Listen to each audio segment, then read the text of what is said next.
வணக்கம் and welcome to cinema matrix. இந்த வீடியோவில் எதை பற்றி பார்க்க போகிறோம் அப்படின்னா, காலையில் எழுந்த உடனே வந்து பார்த்திங்க அப்படின்னா, Viana and then captain Ramya 2 பேருக்கு நடுவில் வாக்குவாதம் ஏற்படுது. எதனால் அப்படின்றத நம்ம டீட்டெயிலாக பார்த்தலாம். அதுக்கு முன்னாடி நம்மளோட சேனலை நீங்கள் சப்ஸ்கிரைப் பண்ணாமல் சப்ஸ்கிரைப் பண்ணி சப்போர்ட் பண்ணுங்கள்.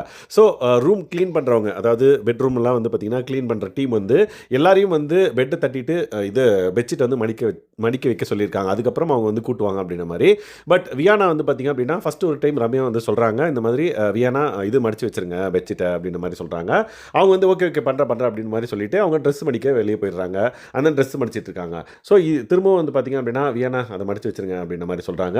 இந்த மாதிரி மல்டிபிள் டைம் சொல்லியும் வந்து அவங்க செய்யலை. நான் செய்ய மாட்டேன்னு சொல்லலை, பட் செய்யறேன்னு சொல்கிறாங்க, ஆனால் செய்ய மாட்டேன்றாங்க அப்படின்ற மாதிரி ரம்யா வந்து கம்ப்ளைண்ட் பண்ணுறாங்க. உடனே வந்து இல்லை இந்த பெட்ஷீட் மடித்து வைக்கிறதெல்லாம் வந்து ஒரு பேசிக் திங், அதை நான் பண்ணிவிடுவேன், நீங்கள் வந்து திரும்ப திரும்ப திரும்ப அதை சொல்லிட்டு இருக்காதீங்க, எனக்கு வந்து அது பிடிக்கல அப்படின்ற மாதிரி ரம்யா கிட்ட வந்து கன்வே பண்ணுறாங்க. ஓகே, எனக்கு புரியுது, நான் வந்து நீ பண்ண மாட்டேன்னு சொல்லிட்டா நான் அது வேற, ஆனால் நீ பண்ணுறேன்னு சொல்லிட்டு பண்ணவே மாட்டேன்றல, அதுக்கு தான் நான் வந்து சொல்கிறேன். நீ இப்போ இதை முடிச்சிட்ட அப்படின்னா லைக் இவங்க க்ளீனிங் டீம் வந்து கூட்ட ஆரம்பிச்சிருவாங்க அப்படின்ற மாதிரி சொல்கிறாங்க. ஓ அப்படியா அப்படின்ற மாதிரி வியனாவும் வந்து கேட்குறாங்க.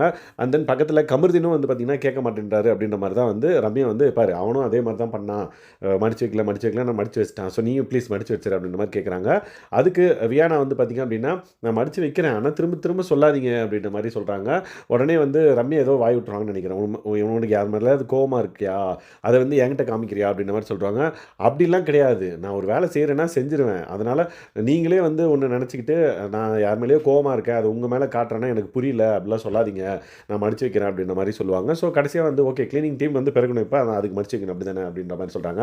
ஆமாம் வியானா, நீ வந்து மடிச்சு வச்சுட்டேன் அப்படின்னா நான் என் வேலையை பார்ப்பேன், அடுத்த வேலையை பார்ப்பேன். பாரு, நீ மடிச்சு வைக்கல, நான் இங்கே நின்றுட்டுருக்கேன், நான் இப்போ குளிக்க போக வேண்டியது பிரஜனை வந்து கேட்டாங்க, இப்போ பிரஜனை குளிக்க போயிட்டாங்க எனக்கு முன்னாடி. ஸோ இந்த மாதிரி நான் இங்கே இருந்தேன்னா என்னால் அடுத்த வேலைகளுக்கு வந்து பண்ண முடியாது, போகவும் முடியாது, ப்ளீஸ் கொஞ்சம் ஹெல்ப் பண்ணு அப்படின்ற மாதிரி சொல்கிறாங்க. அதுக்கப்புறம் வியானா வந்து எடுத்து வைக்கிறாங்கன்னு நினைக்கிறேன். ஸோ இந்த மாதிரியான லைக் சின்ன சின்ன பிரச்சனைக்கே வந்து வியானா ஏன் இவ்வளோ ரியாக்ட் பண்ணுறாங்க அப்படின்னு தெரியல. இதை பற்றி நீங்கள் என்ன நினைக்கிறீங்க? அண்ட் தென் ரம்யாவோட கேப்டன்சி ஒரு தெளிவாக இருக்குது, எல்லாரோட இன்புட்ஸோட சூப்பராக விளையாடுறாங்களா இல்லை அப்படின்றதையும் கமெண்ட் பண்ணுங்கள். இந்த மாதிரியான பிக் பாஸ் அப்டேட்ஸ் நீங்கள் தெரிஞ்சுக்கணும் அப்படின்னா நம்மளோட சேனலை சப்ஸ்கிரைப் பண்ணாமல் சப்ஸ்கிரைப் பண்ணி சப்போர்ட் பண்ணுங்கள். தேங்க்ஸ் கைஸ், பாய்.